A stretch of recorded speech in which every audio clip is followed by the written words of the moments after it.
hanging out with our friends at the SAIT Culinary Campus. Mike, you guys are showing off stuff in a brand new cookbook. That's right. It's the season's cookbook from SAIT Culinary Campus. Lots of really cool recipes in there. The one that we're making today is cured salmon.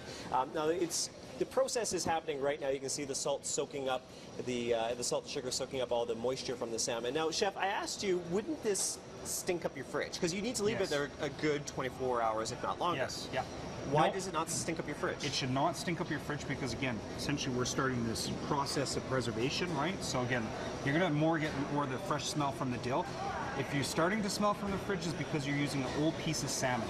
Okay. So you do not want to use an old piece of salmon. You want to use a fresh piece. How do you know, though? You go to the store, you just want to assume that it's fresh. How do you know? Well, there's a couple different things we can do here. So one is take a look at the eyes, right? They should be nice and clear. They shouldn't be cloudy.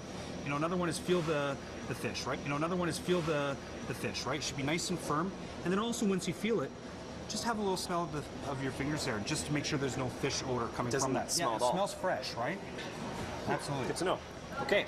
So now, when this is in there after like your 24, 48 hours, you basically wash off the salt, like with water? Exactly. Cold water, okay? You want to make sure you wash everything off. If you don't, it's going to be too salty. It's going to be essentially unedible.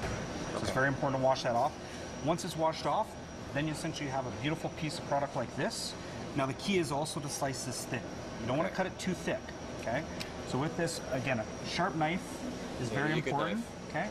So we're just going to cut off a little piece here. And just be careful too, because we have left the skin attached to this. Just keeps kind of the whole product attached nicely together, okay?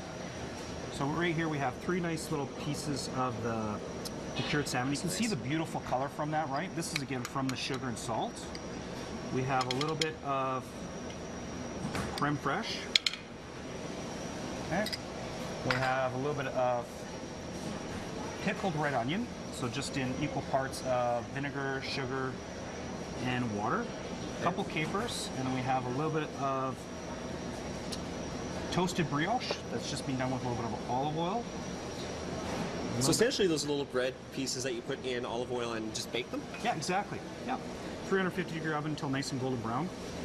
And then essentially you have a beautiful dish that you can present at home for your guests. That is beautiful. It smells amazing, and I think I'm going to dig into that because I enjoy salmon. This looks good, but we're going to move on to another recipe from the winter section. It's basically we're making chips out of root vegetables. Looking forward to that too. Chips? Yes, you right have up my me alley. at chips. Yum. I'm not a sweet guy. I'm a salty guy. So those sound really good. Salty all the way.